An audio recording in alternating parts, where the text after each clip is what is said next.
UP और उत्तराखंड की खबरों के लिए एबीपी गंगा को सब्सक्राइब करें और बेल आइकन दबाएं। बारे में विस्तार से आपके सामने अपनी बातों में कहा है। मैं आप सबका अभिनंदन इस बात को लेकर के भी करता हूं कि पूरे कोरोना कालखंड के दौरान जिस तन्मयता के साथ लग करके भारतीय जनता पार्टी के कार्यकर्ताओं ने सेवा को ही संगठन का एक पर्याय बना करके अद्भुत मिसाल प्रस्तुत की है, उसकी सर्वत्र सराहना हुई है। अभी कोविड-19 का खतरा टला नहीं है, कम हुआ है, लेकिन इसके लिए हमें सतर्क रहना होगा और इस सतर्कता को बनाए रखते हुए हम लोग जो कार्यक्रम वहाँ पर मौके पर आकर के और संवाद बना करके आपके बीच में आकर के बड़े बड़े कार्यक्रमों के माध्यम से हम लोग करते थे, आज हमें वर्चुअल संवाद के माध्यम से टेक्नोलॉजी का उपयोग करते हुए ये कार्यक्रम करने पड़ रहे हैं। कोरोना एक वैश्विक महामारी है, पूरी दुनिया इससे त्रस्त है, लेकिन हम सबको आभार व्यक्त करना चाहिए प्रधानमंत्री मोदी जी का, जिनके द्वारा समय पर लिए गए निर्णय के कारण पूरे देश को आज एक सुरक्षित स्थिति में पहुंचाने में हमें मदद मिली है। हम सब जानते हैं कि कोविड-19 से बचाव के लिए समय से निर्णय के साथ ही देश के अंदर गरीबों के लिए, किसानों के लिए, नौजवानों के लिए, महिलाओं के लिए, समाज के विभिन्न तबके के लिए इस दौरान जिस प्रकार की घोषणाएं हुई वो अद्भुत थी, सराहनीय थी। लेकिन इस त्रासदी के दौरान हम लोगों ने अपने तमाम वरिष्ठ जनों को, प्रियजनों को भी खोया है और घाटमपुर विधानसभा क्षेत्र में हम लोगों ने उस क्षेत्र की लोकप्रिय नेता, प्रदेश सरकार की मंत्री श्रीमती कमला रानी वरुण जी को खोया है और इसलिए सीट खाली हुई है। मैं सबसे पहले श्रीमती कमला रानी वरुण जी की स्मृतियों को बार बार नमन करता हूं, अपनी श्रद्धांजलि अर्पित करता हूं। एक लोकप्रिय नेता थी, संगठन की विचारधारा के साथ जुड़ी हुई थी और निरंतर एक पार्षद से उन्होंने अपनी सार्वजनिक जीवन की शुरुआत करते हुए लोकसभा के सांसद के रूप में और विधानसभा के 2017 के चुनाव में जीतने के बाद उत्तर प्रदेश सरकार के मंत्री के रूप में भी उन्होंने जो अपनी सराहनीय सेवा की है वह अविस्मरणीय है। मैं उन्हें विनम्र श्रद्धांजलि अर्पित करता हूं। उनके परिवार के शुभचिंतकों, उनके नातेदार, रिश्तेदार और परिवार के सभी सदस्यों के प्रति अपनी संवेदना भी व्यक्त करता हूं। घाटमपुर क्षेत्र आदिशक्ति मां कुष्मांडा देवी के प्राचीन मंदिर से यह जुड़ा हुआ है। तमाम शैव परंपरा से जुड़े हुए स्थान भी यहाँ पर हैं और देश की स्वाधीनता की लड़ाई में आज़ाद हिंद फौज के कैप्टन सुखवासी सिंह जी के नेतृत्व में जो कार्य हुआ और साहित्य के क्षेत्र में भी कवि भूषण की भूमि होने के नाते स्वाभाविक रूप से लोग आज भी इसकी चर्चा करते हैं। मुझे याद है लोकसभा चुनाव के ठीक पहले आदरणीय प्रधानमंत्री जी का कानपुर में कार्यक्रम लगा था और कानपुर में प्रधानमंत्री जी ने लगभग 2000 मेगावाट बिजली के एक थर्मल पावर के प्लांट का शिलान्यास किया था, वह भी घाटमपुर का ही है। ये कार्य समय पे पूर्ण हो, लोगों को बिजली मिले, इस लक्ष्य के साथ सरकार कार्य कर रही है और सरकार की मंशा भी बहुत स्पष्ट है। आपने देखा होगा कोरोना के पहले भी, कोरोना के बाद भी,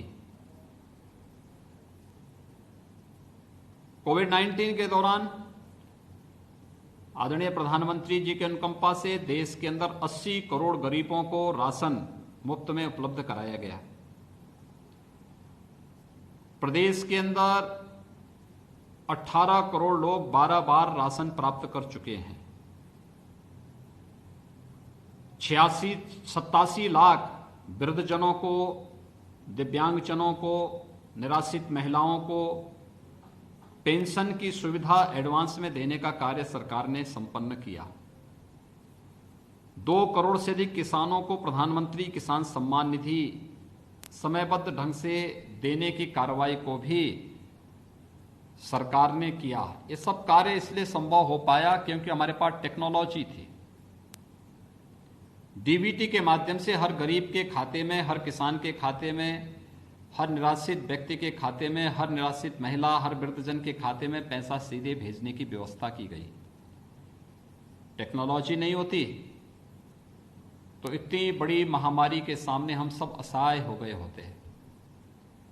लेकिन ये प्रधानमंत्री मोदी जी की दूरदर्शिता का परिणाम है कि हमने टेक्नोलॉजी का बेहतर उपयोग किया और उस बेहतर उपयोग का परिणाम आज हमारे सामने है कि उसके परिणाम सामने आ रहे हैं और हमने इस पूरी महामारी के दौरान समयबद्ध ढंग से पूरे कार्यक्रमों को आगे बढ़ाया। मजदूरों के भरण पोषण की कार्रवाई हो, जितने भी निर्माण श्रमिक थे, जितने भी ठेला खोमचा रेहड़ी लगाने वाले लोग थे, स्ट्रीट वेंडर्स थे, कूली थे, पल्लेदार थे, इन सब को भी हम लोगों ने भरण पोषण भत्ता दिया। लेकिन साथ साथ प्रवासी जो कामगार वापस आए थे उन्हें राशन किट और भरण पोषण भत्ता देने की कार्रवाई भी प्रदेश सरकार ने प्रदेश में संपन्न किया। कोविड के कालखंड में किसानों को समस्या न हो, हम लोगों ने समय पे कंबाइन मशीन और रेपर वहां भिजवाने की कार्रवाई की और इसके साथ ही यह भी व्यवस्था करवाई कि चीनी मिलें जितनी भी थी प्रदेश के अंदर, उन सभी चीनी मिलों को हम लोगों ने समयबद्ध ढंग से चलवाने की कार्रवाई की। इन्फेक्शन भी नहीं हो लेकिन किसानों को भी समस्या न हो, इसके बारे में पूरी चिंता करने का कार्य भी किया गया। प्रवासी कामगारों का मामला हो या कोटा और प्रयागराज में जितने भी हमारे प्रतियोगी छात्र प्रतियोगी परीक्षाओं की तैयारी कर रहे थे, इन सब का मामला हो, इन्हें भी सुरक्षित वापस लाने और उनके घरों तक पहुंचाने का कार्य रहा हो, या प्रवासी कामगार और श्रमिकों को सुरक्षित उनके घरों तक पहुंचाने का कार्य रहा हो, पूरी ईमानदारी, पूरी प्रतिबद्धता के साथ सरकार ने केंद्र सरकार के साथ मिलकर के इस कार्य को संपन्न किया। उत्तर प्रदेश देश में आबादी का सबसे बड़ा राज्य है, 24 करोड़ की हमारी आबादी है।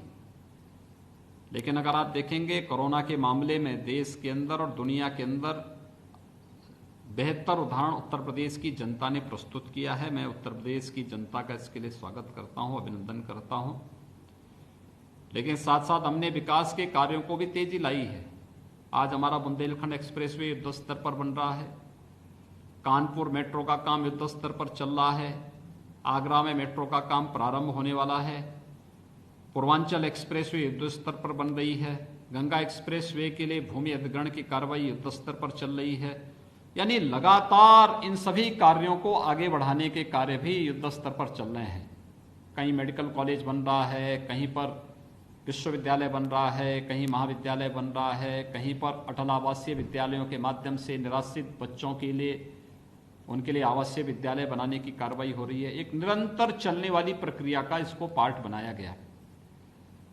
यानी सरकार एक सकारात्मक दिशा में आदरणीय प्रधानमंत्री मोदी जी के मार्गदर्शन में कार्य कर रही है और आज उसका परिणाम हम सबके सामने है कि हम लोग विकास की उस प्रक्रिया के साथ समाज के प्रत्येक तबके को जोड़ने का कार्य कर रहे हैं और ये कार्य एक निरंतरता के साथ आगे बढ़ते जा रहे हैं।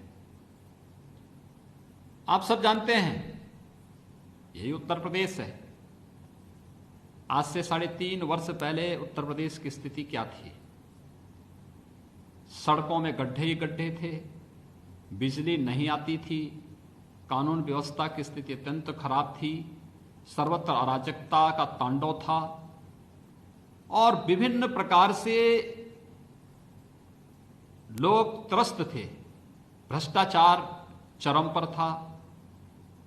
पिछले 3-3.5 वर्षों में उत्तर प्रदेश के अंदर 3 लाख से अधिक नौजवानों को सरकारी नौकरी हम लोगों ने दी।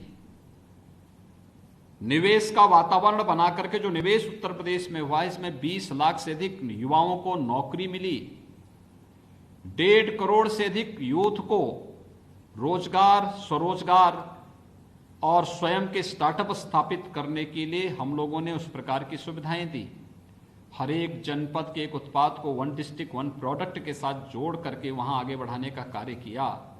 तो परंपरागत हस्तशिल्प और कारीगरी को भी आगे बढ़ाने के लिए विश्वकर्मा श्रम सम्मान के माध्यम से प्रत्येक नौजवान के लिए रोजगार, स्वतः रोजगार की ढेर सारी संभावनाओं को भी प्रदेश सरकार ने आगे बढ़ाया। ये सभी कार्य लोक कल्याण के लिए थे, जनता के लिए थे, सरकार की और पार्टी की सोच का हिस्सा था, इसलिए हम करने में सफल हुए। नेशनल पोर्टेबिलिटी के माध्यम से 1 राशन कार्ड 1 नेशन की आदरणीय प्रधानमंत्री जी की थ्योरी को उत्तर प्रदेश जैसे बड़े राज्य ने पूरा कर दिया। हर घर में एक शौचालय होना चाहिए, स्वच्छ भारत मिशन के अंदर प्रधानमंत्री जी के सपने को उत्तर प्रदेश ने साकार कर दिया। 30 लाख गरीबों को मकान देने का कार्य उत्तर प्रदेश में होता है। प्रदेश के अंदर हम लोगों ने आयुष्मान भारत के अंतर्गत और मुख्यमंत्री जन आरोग्य योजना के अंतर्गत हर एक परिवार को ये सुविधाएं उपलब्ध कराएं कि वो सुरक्षित रह सके। स्वास्थ्य की दृष्टि से उसके बेहतर सुविधा उपलब्ध कराई गई।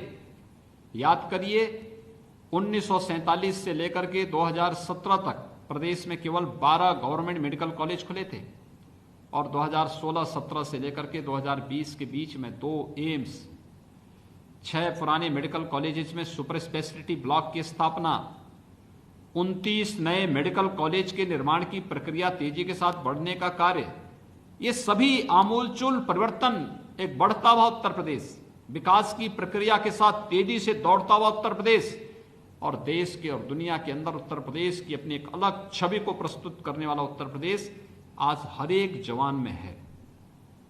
जब कोई प्रदेश आगे बढ़ता है, वहां पर विकास की प्रक्रिया तेजी के साथ आगे बढ़ती है, दौड़ती है, सुरक्षा का एक माहौल होता है, निवेश का एक माहौल होता है, वहां के नौजवान की ऊर्जा का उपयोग जब वहां के कार्यों के लिए किया जाता है तो उस प्रदेश के सभी लोगों का सम्मान बढ़ता है। लेकिन जहां भारतीय जनता पार्टी का कार्यकर्ता और केंद्र और प्रदेश सरकार इस दिशा में तेजी के साथ कार्य कर रही है, वहीं बहुत सारे लोगों को विकास अच्छा नहीं लगता। वे लोग कहीं ना कहीं इसमें बाधक बनने का प्रयास करते हैं, दुष्प्रचार करते हैं, अनावश्यक रूप से षड्यंत्र करते हैं। तमाम प्रकार के षड्यंत्रों के माध्यम से सरकार को भी बदनाम करने का कार्य करते हैं और साथ साथ समाज में जाति और सांप्रदायिक विद्वेष की भावना पैदा करने का कार्य करते हैं। आपने इन चेहरों को देखा होगा जिन्होंने सीएए के खिलाफ आंदोलन के नाम पर हिंसा करने का प्रयास किया था, जिन्होंने कोरोना कालखंड के दौरान तबलीगी जमात के लोगों को प्रश्रय देकर के कोरोना फैलाने की कुत्सित चेष्टा की थी, जिन्होंने प्रदेश के अंदर विभिन्न स्तर पर अराजकता पैदा करने का प्रयास किया था, और आपने देखा होगा सरकार ने न केवल उनको बेनकाब किया बल्कि ऐसे तत्वों से सख्ती से निपटने का कार्य भी किया। हमारा संकल्प प्रदेश के 24 करोड़ लोगों के जीवन में खुशहाली लाने का है। हमारा जीवन का व्रत प्रदेश के प्रत्येक नौजवान के लिए एक उज्जवल भविष्य की कामना के साथ उसे बेहतर भविष्य की ओर अग्रसर करने का है। हमारे प्रदेश के लिए हम 24 करोड़ जनता को ध्यान में रख करके अपनी योजनाएं बनाते हैं, किसी व्यक्ति, किसी जाति, किसी मत और मजहब के लिए नहीं। हम विकास सबका करेंगे, सुरक्षा सबको देंगे, लेकिन तुष्टीकरण किसी का नहीं करेंगे। सरकार उसी एजेंडे पे चल रही है, लगातार आगे बढ़ रही है और यही कारण है बिना भेदभाव के सबको आवास मिलता है, बिना भेदभाव के सबको शौचालय मिलता है, बिना भेदभाव के विद्युत के कनेक्शन दिए जाते हैं, बिना भेदभाव के रसोई गैस के कनेक्शन दिए जाते हैं, बिना भेदभाव के आयुष्मान भारत के कार्ड उपलब्ध कराए जाते हैं। और ये बिना भेदभाव के वहां तो हुआ ही, कोरोना कालखंड में भी आपने देखा होगा कि केवल उत्तर प्रदेश के लिए नहीं, अन्य राज्यों के लोगों को भी उत्तर प्रदेश में कई कई दिनों तक क्वारंटीन सेंटर में रख करके उनकी देखभाल करना, उनकी सुरक्षा करना, उन्हें फिर सुरक्षित उनके गंतव्य तक पहुंचाने की व्यवस्था करना, यह कार्य भी प्रदेश सरकार ने किया। जब एक तरफ विकास के कार्य चल रहे हों, एक विकासपरक सोच को लेकर के हम आगे बढ़ रहे हों, तो स्वाभाविक रूप से ओवरऑल परसेप्शन बदलता है वो शासन का, और वह सम्मान बढ़ाता है प्रदेशवासियों का, और हम उसी दिशा में आगे बढ़ने का कार्य कर रहे हैं। अब उत्तर प्रदेश का वासी अपना राशन कार्ड लेकर के, अगर उत्तर प्रदेश में तो उत्तर प्रदेश में राशन ले सकता है, उत्तर प्रदेश में नहीं है, उत्तर प्रदेश के बाहर कहीं है, उसे राशन की आवश्यकता, अपना राशन कार्ड लेके जाएगा। अगर उस राज्य ने भी नेशनल पोर्टेबिलिटी के साथ जुड़ गया तो वहां भी उसे राशन मिल सकता है। यानी जगह जगह जाकर राशन कार्ड बनाने की आवश्यकता नहीं पड़ेगी। यह कार्य सरकार कर रही है। और कानपुर की पहचान मां गंगा भी है। नमामि गंगे के माध्यम से आदरणीय प्रधानमंत्री जी ने कानपुर में गंगा की अविरलता और निर्मलता के कार्यक्रम से स्वयं अभिभूत होकर के कानपुर प्रधानमंत्री जी पधारे थे। कानपुर में किस प्रकार से गंगा जी में आपने देखा होगा कि अब सीसामऊ नाले में एक भी बूंद सीवर गंगा में नहीं गिरता है। यानी ये है कार्य, और नहीं तो 100 वर्षों से वहां पर लाखों मीट्रिक टन सीवर प्रतिदिन गिरता था गंगा जी में। गंगा जी कानपुर के बाद तो बिल्कुल कितनी प्रदूषित दिखती थी। सरकार आस्था का भी सम्मान कर रही है, सरकार विकास के कार्य को भी कर रही है, सरकार नौजवानों के हितों के लिए भी कदम उठा रही है, और किसानों की समृद्धि के लिए भी निरंतर कार्य कर रही है। आपने देखा होगा किसानों के हित के लिए अभी सरकार 3 प्रकार के कृषि विधेयकों को संसद से पास कराई। कैसा दुष्प्रचार करने का प्रयास हुआ। यानी विपक्ष के पास दुष्प्रचार करने के सिवाय कोई भी दूसरा मुद्दा नहीं बचा है। वे निरंतर कुछ न कुछ ऐसी बातें करने का प्रयास करते हैं जिससे समाज में विद्वेष पैदा हो, समाज में अनावश्यक उत्तेजना पैदा हो, और ये शुभ लक्षण नहीं है। यह नकारात्मक सोच डेवलपमेंट को रोकती है। और मैं आप सबका आह्वान करूंगा कि हमें विपक्ष के इस नकारात्मक सोच को पर्दाफाश करना चाहिए, जनता को बताना चाहिए। ये लोग अपने समय में गरीब को राशन नहीं दे पाए, मकान नहीं दे पाए, शौचालय नहीं दे पाए, बिजली का कनेक्शन नहीं दे पाए, आयुष्मान भारत का राशन कार्ड नहीं दे पाए, स्टार्टअप की योजना, स्टैंड अप की योजना, डिजिटल इंडिया की योजना, मेक इन इंडिया की योजना को नहीं लागू कर पाए। लेकिन आज तो सरकार है। हम लोगों ने कानपुर को डिफेंस कॉरिडोर का भी एक नोड बनाया है। यानी ये सारी चीजें एक दूसरे के साथ जुड़ती हुई दिखाई दे रही हैं, और इसलिए मैं सबसे पहले इन चीजों को आपका आह्वान करूंगा कि हमें इन सब चीजों के प्रति व्यापक कार्य योजना बना करके एक एक लाभार्थी के पास जाना पड़ेगा।